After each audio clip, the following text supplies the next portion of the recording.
Kaselelia Main Ko Haitungolat Herbert Lawrence Apple Ngay Me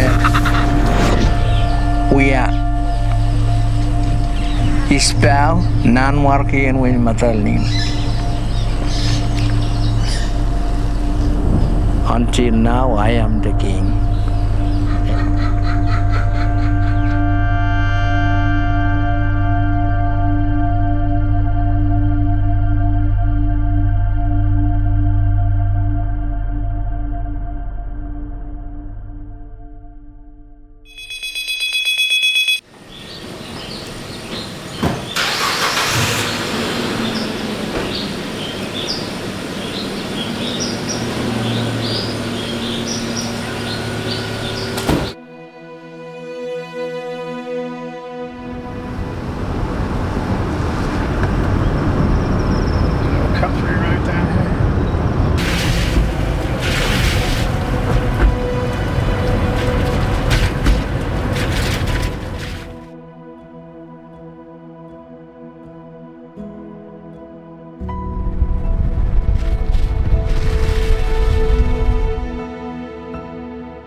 Every single time the answer has been where, and nobody, you know, bar none really, has heard of this island, certainly in my sphere, and that to me is a rare thing actually these days, you know, to find somewhere that is really not well known, not covered, not visited massively, and that's the why, you know, we're trying to find places at the fringes of the map, and this one literally is at the fringe of the map, that are worthy of exploration. I think we found somewhere here like that. And then of course you get here and the experience is brand new, and it takes on its own, you know, it takes on its own form and identity, and you just roll with it. That's the beauty of these trips, you know, not knowing quite what you're going to find, having an idea, having an inkling, but not really knowing.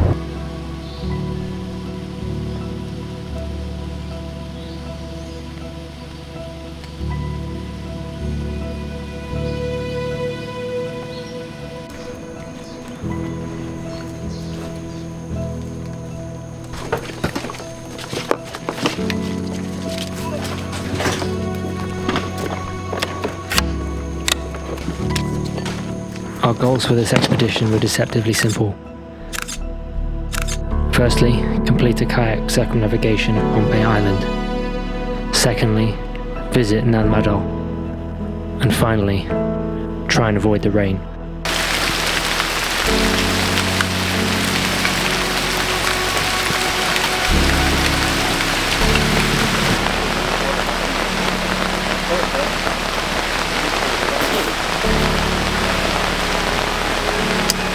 What we've been reading, I think we're going to have to get used to this.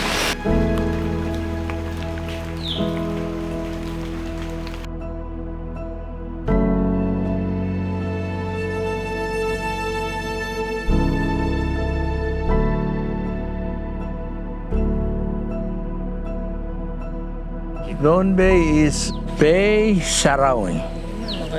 Pei is island. Sarawi is holy.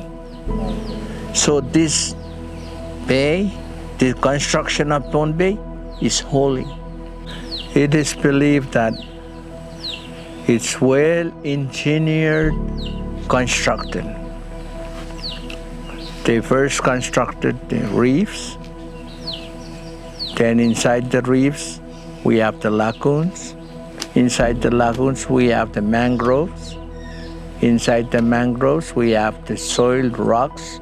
And then we finally have the mountains.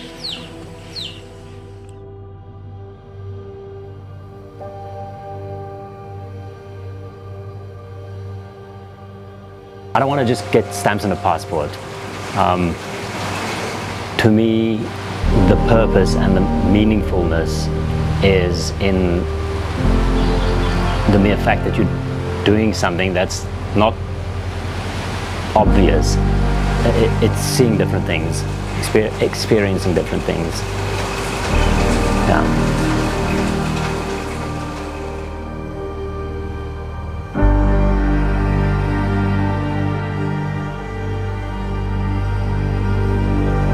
It's really hard to find places in the world these days. We say it all the time, the world's a small place and it's getting smaller. When else are we ever going to get an opportunity to go somewhere so far off grid and do something so amazing in such an environment? And it was one of those where it's just like, this is it, it's now or never. It's not going to happen at any other time. We've got to do it. It's a cheap statement to say work-life balance is important, but the way that I approach my life outside of these moments is impacted or influenced by what happens in these moments or in these locations or away from the rat race.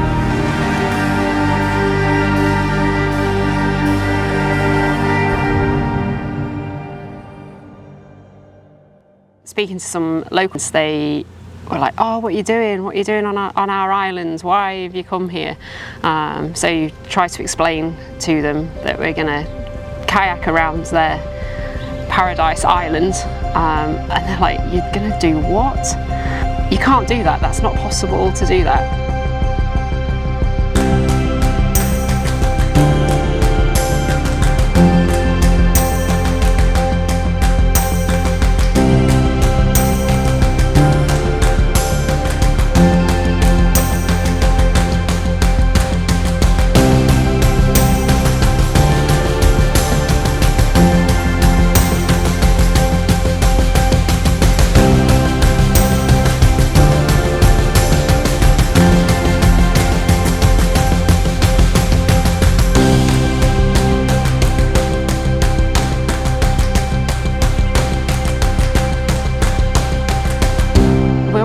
So fast. Doing it by kayak meant that you see it, you get to see it in real time. Just had a really nice experience with a very small black tip reef shark. Just was paddling, while I was paddling it was swimming along next to me. It was really nice. I stayed there for about 30 seconds before it scooted off to the right. Beautiful.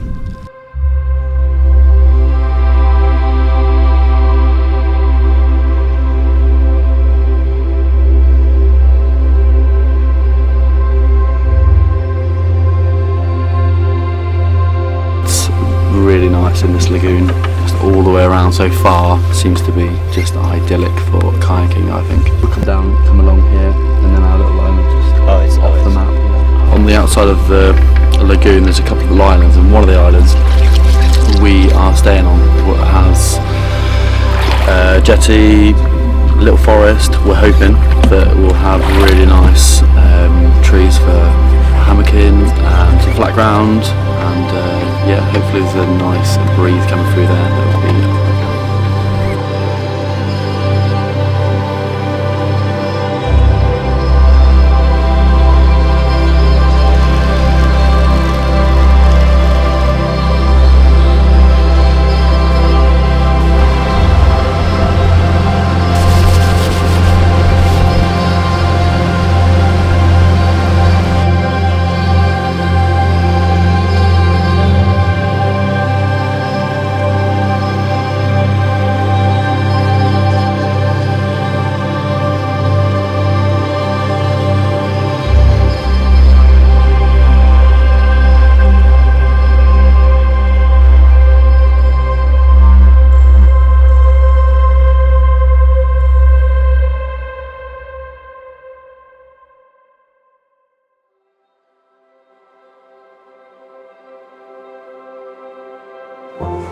There's something special about a sunset.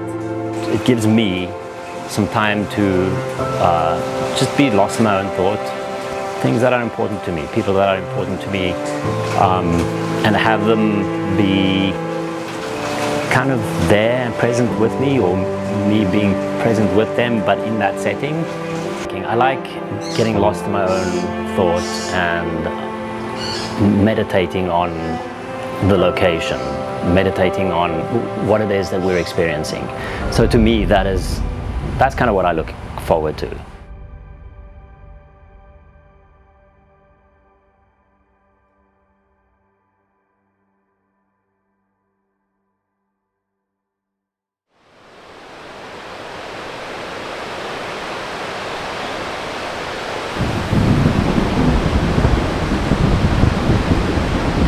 Paddling today is probably going to be a bit more challenging than we've had.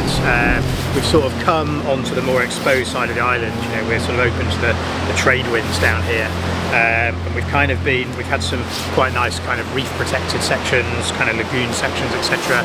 We're sort of coming into the more, you know, exposed section today, so there might be just you know, a little bit of exposure to some bigger sea as well today. We've got a really tangible goal today because we're going to Nan Madol, and you know, that's a big part of why we've come here.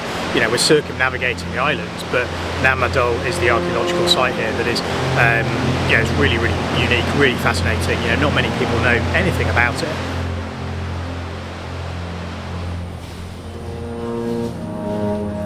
When I woke up this morning, I could see a shadow on the underside of the other side of my tarp. I'm pretty happy I had the tarp. I wouldn't have been happy with that landing on me in the night.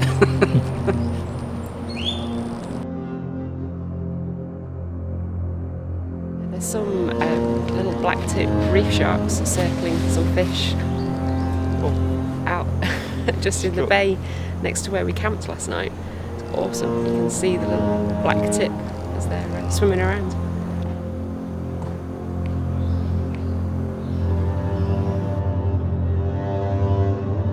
My name is Wagner David.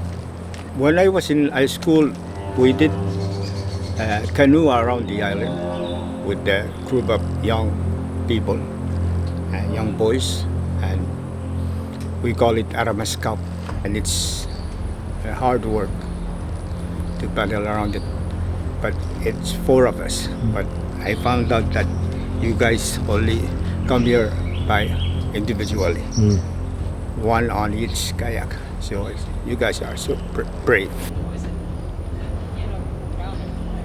Yeah, you can hear the surf all night. It sounds very strong, like the waves are big out there.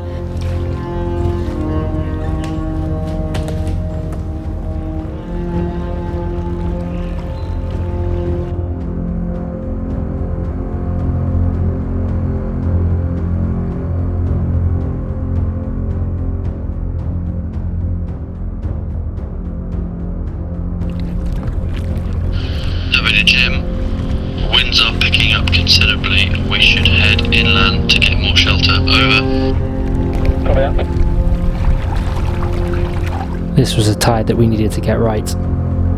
Get there too soon, and the waves would be breaking over the reef and onto the shore. Get there too late, and the whole lagoon would dry out. Timing here was critical. We've come around the corner, W and I have just come to have a look at what's coming up, and there's a lot of surf. It all looks like a bit of a mess from sea level, so we're going to go up.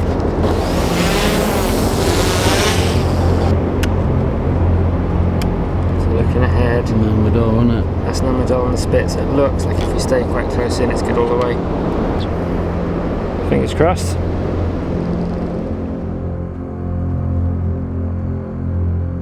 I feel like coming into it by kayak, in the days when it was built, there was no roads.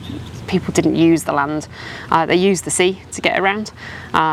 So yeah, little tiny dugout kayaks of the day would have been the way it was designed to be done. We're doing it the way they wanted you to do it, they wanted you to see it. We are near Nan Madol. We've almost done it, but we experienced some very shallow water, sand, and yeah, we can't paddle for it, so we're going to try and walk was it a K? Kilometre, and then hopefully we'll have a deeper channel to paddle in. Hopefully.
It's absolutely magical. Like there's, you know, bird song. I can hear the Pacific waves crashing over there. You know, we're at this site of this ancient civilization that barely anybody knows about. You know, we arrived in our kayaks, turned a corner, and there it was. You know, so yeah, it's quite overwhelming, really. It's just, yeah, it's very, very peaceful, and it is truly magical, and totally, without any cliche whatsoever. You know, this is the reason that we do this stuff. Yeah, it's great. The last hour the tide was low, so we had to work our way really carefully through. And then when we turned into this place, there is no map. Nobody's been round and drawn the map, so we had to find our way through. And then all of a sudden to come round the corner and find this place. It's just insane. Why did they do it? What were they doing? What was it? What did they use it for? It's breathtaking. Nan Madol, to my understanding from my parents, Nan Madol was built as for worship place. The main site is called Nan Was. In the mouth. Us the kings, you cannot say mouth. You say Tawa something in the mouth. Main entrance. And that's where they worship. They believe in spirits. King of thunder, king of stars, you know. They believe in those. Olosopa, Olosipa. Those are the brothers that found the Nan Madol. You kayak, but they sail canoes on the canoes. They came and they found the spot, but they came around the island first, all around the island, but they spotted that this will be the place for it.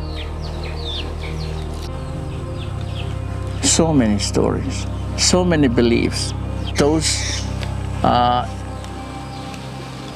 things that our ancestors did to build Nan Madol, none of us, I would say right now, got those words, magic words. They're all gone.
the end. It's our last day and we've only got about 5 miles, so yeah, nice cruise.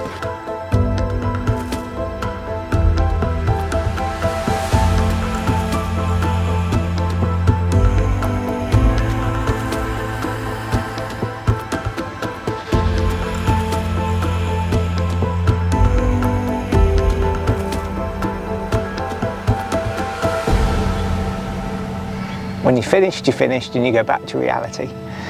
And for what's only 4 days, that was our new reality. Then you're exposed to a slightly new normal, and it just shifts your mind slightly, and hopefully tomorrow, 3 weeks time, 6 months time, that little shift is still there. Because the little things change how you are, change the person you are for the positive.